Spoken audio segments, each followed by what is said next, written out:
Hi. Yeah, here we go. Hello, everybody. Welcome back. Sites today that are going to be different than that partially modern method or the so-called mashed up method. We're going to be fully modern in this one, but I want to just begin the story here with lesson 11A. And what we are doing now is looking for the moment in one of the members of our arch structure. It's a very elementary arch. It's two straight segments, but the segments are landing at different heights. The load could be anything at all. The load could be anything at all. Let's leave this qualitative so that we could look at the method. If we're looking for the bending moment in one of these members, we pretend that we crack it. We actually insert a hinge in the continuous member that was able to carry bending. Get your knuckles really stiff and bend your fingers. Now we say, okay, it's a hinge, and relax your knuckles. We insert a hinge, just like we remove a vertical support and perturb it vertically to get that vertical reaction. We say it's no longer solidly locked in the vertical position. To get that vertical reaction, we do the same for bending. We say it's no longer solidly locked. We allow it to hinge. Now, when Heinrich did this in the 19th century, in 1874, he used 45 degrees and he stretched the member, that single member that was cut. If we do this on inclined members, which Heinrich never did, then it's the mashed up modern Muller Breslau method, where delta has to be smaller and smaller and smaller. And that, I think, is a nice intermediate step, but we are not going to do that today because we have the fully modern method. We have the fully modern method, so no elements will stretch. Before we get to solving for the moment somewhere in the member, and it doesn't matter which member, but we look at one unknown at a time. There's only one equation in the whole book, and there's only one unknown in that one equation. So we're looking for the cut somewhere, the moment at the cut somewhere. Before we get to that point, let's start thinking about the setup of our architectural space. It's a large arch. You could call it a vaulted structure if you'd like. But notice the units here are not described, 14 and 18 at the crown. So imagine if that was meters. That would be fairly tall, a fairly dramatic space. 30 meters across. Maybe there's seating where we have raised seats on one side of the space. It need not be sports. It could be a theater, could be a sanctuary of some sort, anything. Now, you can prescribe the points like I just did. I could say the crown is at 14 meters in height, 18 meters away from the left support, and that is my key point. And similarly, I could prescribe the right key point at 30 meters across and 8 meters up for that seating, perhaps. What that does then is it creates some lengths of segments that must fit those 3 points. So segment 1 is 22.8 meters. You could see that right here. And segment 2 is 18.87. You cannot say, well, I'm going to make it 22 meters because that's the limit on my truck, and still expect to hit the crown at 14 meters and 18 meters. That's impossible. So you prescribe either one or the other, being cognizant of the fact that you might have members that are too long to truck, to put on the back of a truck and ship to your construction site. In other words, are you thinking like a designer or are you thinking like a builder? A builder is very concerned with the length of the stick because the builder has to hoist that stick up and hoist the other stick up and use some surveying tools to say, well, that's close enough to 14 and 18. Let's take a picture of it and send it to the office, and hopefully they'll be happy with my work. Okay? That all makes sense? I hope it does. I'll do this in our program GeoGebra shortly, but let's just think about it qualitatively, no numbers. You might want to be sketching something out with your pen and pencil. Yes, remember these things? Yes.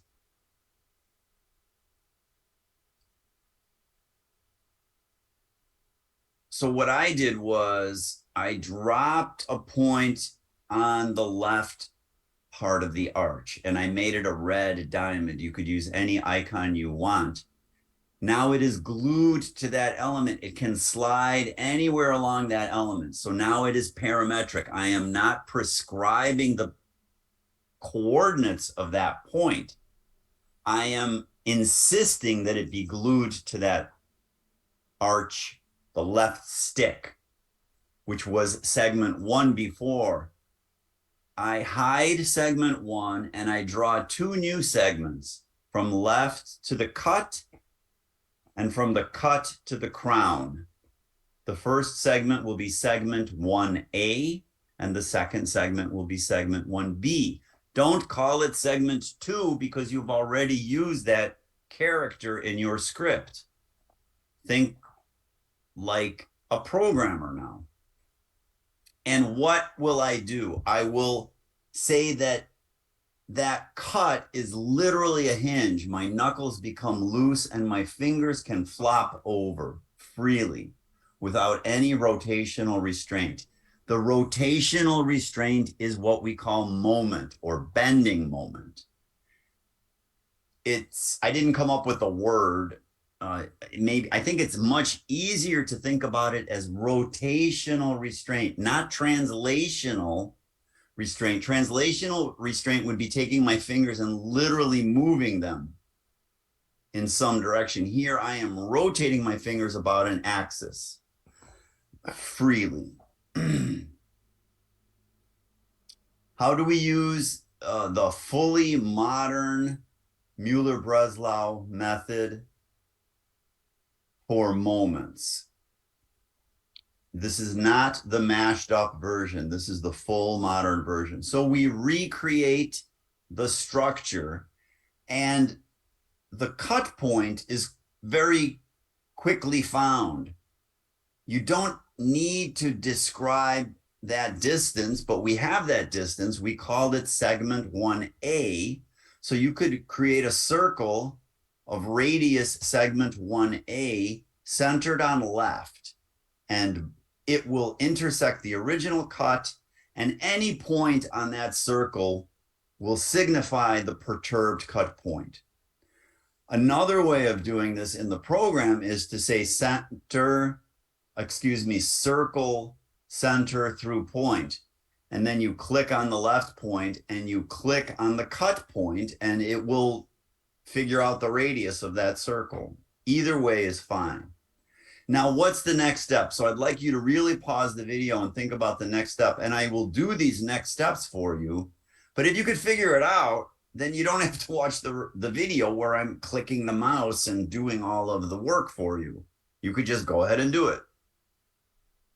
What is the next step? Let's think about that for a second. We know where the crown is in the original configuration. We are looking for the crown prime in the perturbed configuration. How do I find that? Who are your friends? Chords are your friends. We know the distance of the crown from the unmoving left and right supports. Those are chord lengths. They happen to coincide with the structure itself. Those segments, segment 1 and segment 2, are in fact the chords that define the crown. And remember what that means. That means we unambiguously locate a structure in a perturbed configuration. So for instance, if I was lifting up the right support only, and I was only looking for the unknown right reaction, I would draw a circle of segment 2 centered on right prime and a circle of segment 1 centered on left. And where they intersect, that's the new crown. It's not quite so simple in this example because of the kink in the cut point. So what's the hint here? What's the chord from the cut point to the crown? That's the hint. The chord from the cut point to the crown is, everybody together. Yes, you are fantastic. Segment 1B. So what I do is I draw a circle of radius segment 1B centered on the perturbed cut point. We call that cut point prime. And then the circle centered on the right support, radius segment 2, where those intersect, that's the crown prime. So I ghosted the original crown. I made the new crown prime really bold. I made it a big hinge so you see it. And everything is done. The problem essentially is done. Yes, there's a few steps left because we are in the modern method. Our perturbation is small. What is our perturbation? Delta, of course. But what does delta represent in this study?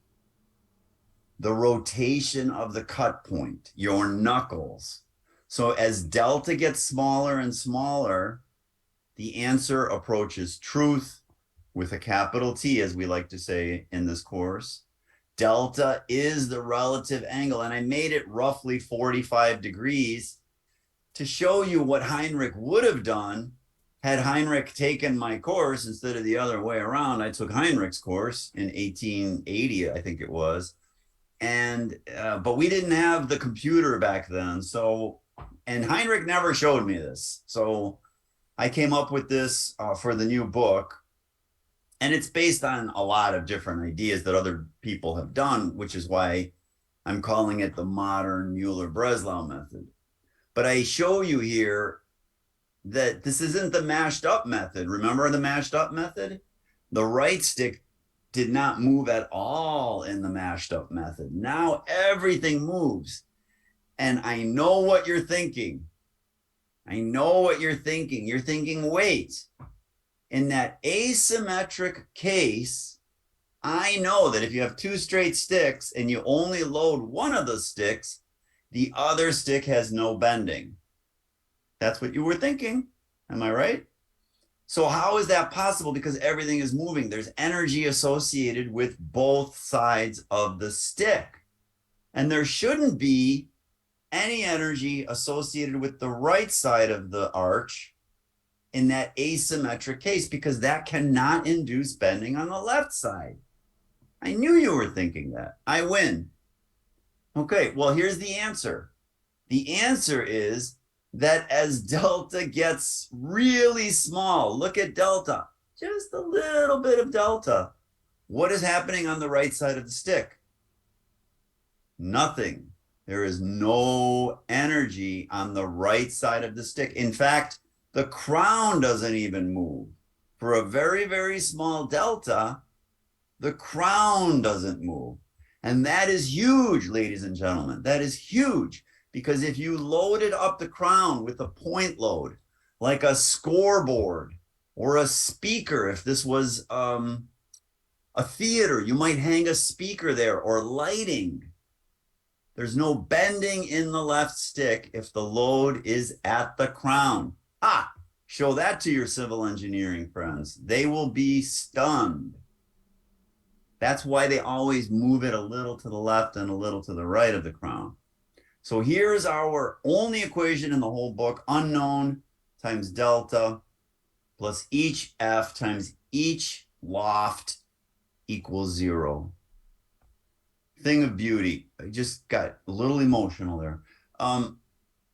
Look here how small the movement is, the loft is on the right side for a visible delta. As delta gets invisible, that loft becomes almost zero.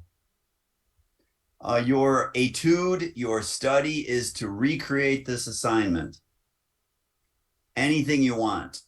You could say any geometry, any loads, just two straight segments, but find the bending moment at some cut somewhere in the structure. You could use point loads, you could use uniformly distributed loads, anything you want. Summarize it in a study similar to what I did, maybe not quite this detailed. Snips, no Google documents, upload, have fun. Now, don't go away unless you know exactly what to do, then see you later. But if you want some hints on how to do this using our program, stick around. So I will open up the software here. And the first thing I always do, as you know, is options. I turn off the labeling and I increase the font size. I close the algebra window and then I immediately reopen it. And then I have all of these drop downs for control of the style of my points. And I could toggle back and forth between the graph paper and the axes. We know the geometry. The left pin was at 0, 0. You must use capital letters. You know that. The crown is at 16 and 14. We discussed that. And the right pin is at 34 and 7. Zoom out and see them. It looks correct. We may as well change the iconography right now by making the pins triangles. And I like to use green for my boundary conditions. And the crown should be an open circle. That's a really nice image for a hinge, like a door hinge, right? Perfect. Let's make our two segments. Let's make them fairly bold so we can see them. And I think we're good. I'll turn on the data associated with these numbers just so that you can recreate this if you're doing this at home. Don't do this in the car if you're watching this on the car. You shouldn't be driving and watching me anyway. So just pull over and do this on your phone. Okay. What's next? I think the cut point would be a great next step, or a renaming. Let's do a renaming. So I will rename this as segment 1, and I will rename this as segment 2. And no need in hiding that. In fact, I'm going to make that dashed right now because I know it's going to be perturbed. So I'm hiding all the names and I'm making it dashed. Perfect. In fact, I'm going to hide segment. No, I'm not going to hide segment 1 yet. I'm going to put the cut point on there. Doesn't matter what style you choose. I like my style. I would be honored if you copied my style, but if you don't want to, that's fine. Let's call this cut point. Copying is the highest form of flattery, right? Okay, that looks great. Little self-congratulations there. Delta is that angle between the two segments. Let's define the new segments on either side of the cut point. So I like to hide segment 1 at this point. Just hide it. Let's make this dashed because I know this is representing segment 1A and this is representing segment 1B. So I will immediately rename it.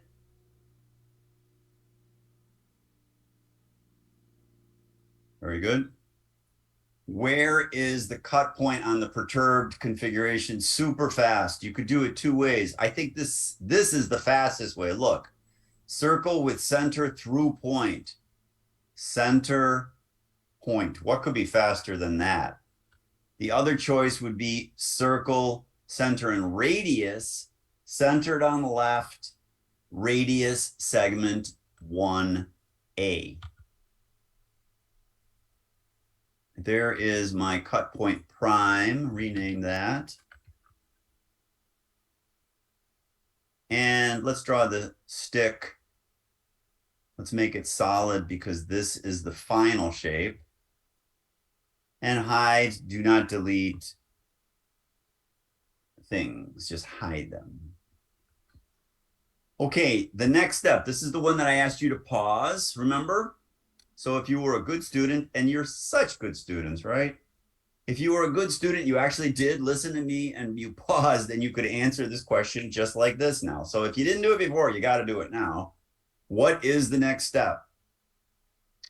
We need to find crown prime. How do we find crown prime? Who are your friends? Chords. There's one chord that's really quick. It's the segment 2 chord that is centered on right. And I could even do center through point. Look, you'll see it.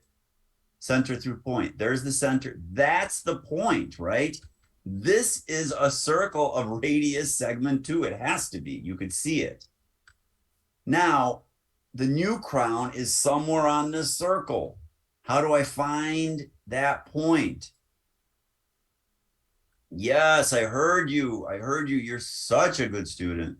Circle, center, and radius centered on cut point prime. And what is the radius? Everybody together. Segment 1B. Fantastic. And now you're saying, my heart just jumped a little bit. No, what do I do? And the answer is you just got to wiggle it around a little bit. This is not going to work, right? There's no intersections, but all of these work. Work, don't work. So there are limits to machines, right? This is a machine. The machine is not infinitely malleable. Think about that. Intersect. Click, click. There's 2 of them. Hide this one. Do not delete it. And this one, rename it immediately as crown prime. And let's change the iconography so we can identify it as a hinge. Great.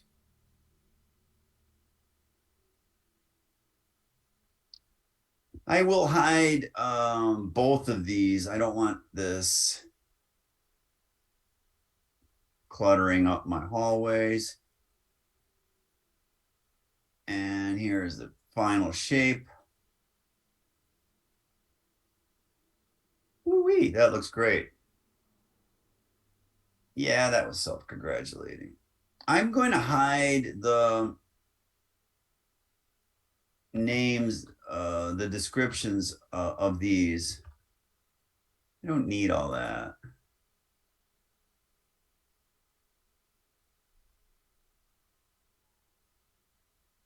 Great. Notice there it breaks. That's the limit of the machine. And then the machine goes and makes money. And then the limit of the machine. So you could understand this, I think, really clearly, I hope.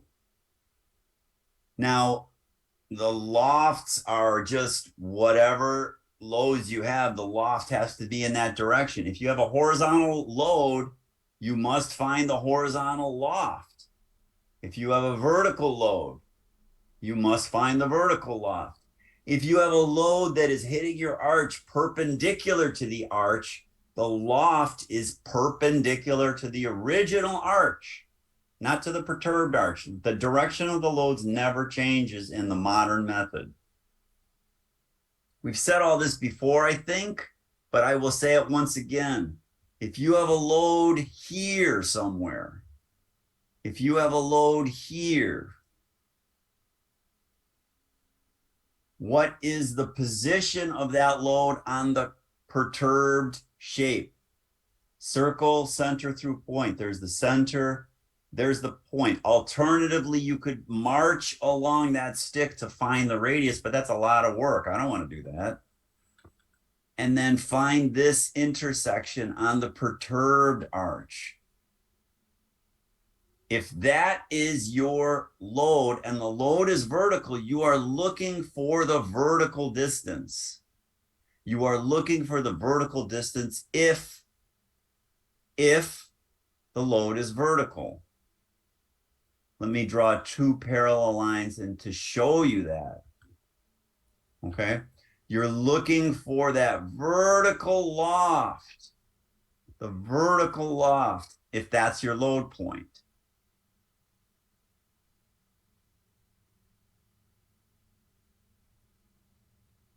If your load point is on this side, on the unperturbed shape, right?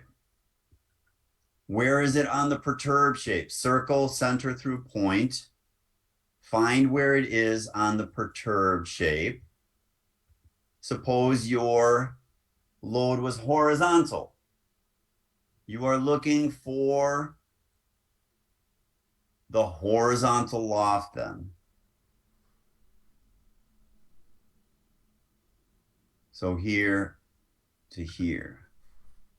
So now you're looking for this distance, the horizontal distance, if your load is horizontal. Those are the lofts. What is delta?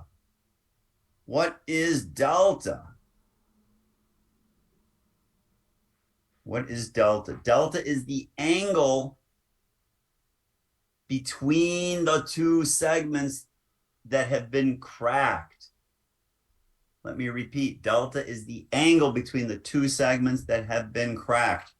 A lot of different ways of capturing that angle. I think the easiest way is to draw a line parallel to that stick and a line parallel to that stick or through the endpoints and just simply capture the angle between two lines. So it's the first drop down in here, angle, and it's this stick to this. And if you guess wrong, you'll get the other angle. Just guess the other way. Here it is 35 for Heinrich, 45. My man, can you hear me up there? Yes, Heinrich. I was your best student, Heinrich. How could you forget me?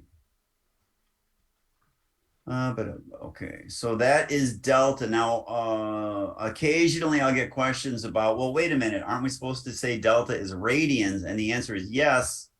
You are always dividing by delta, and it is radians, even if you ask the robot to display it in degrees, because we like to think in degrees and not in radians, the robot will use that angle, which we should rename right now as delta. It will use delta in your sole equation of the whole book.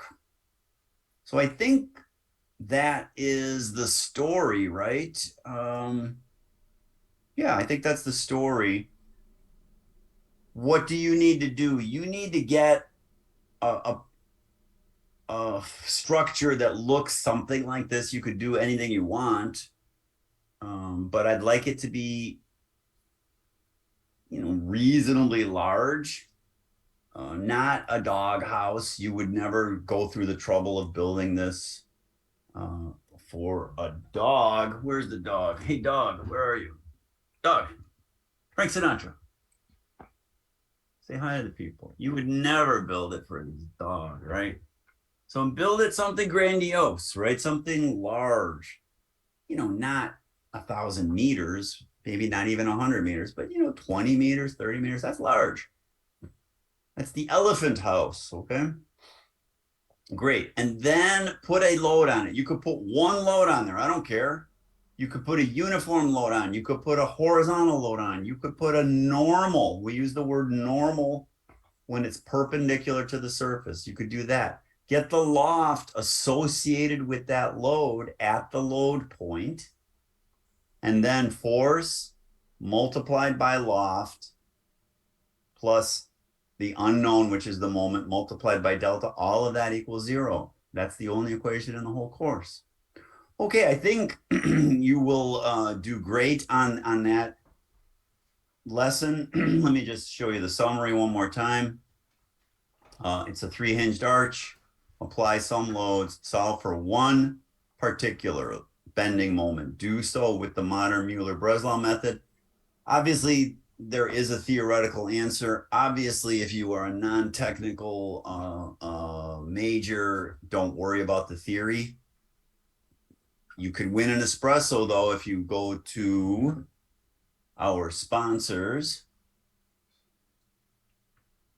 and challenge one of those engineering ruffians from the civil department. Say, let's have a little challenge. Who can get the moment faster? Within 5%. Say, I'll give you a break. Let's do it within 5% of theory. Go. All right. So have fun with that and see you soon.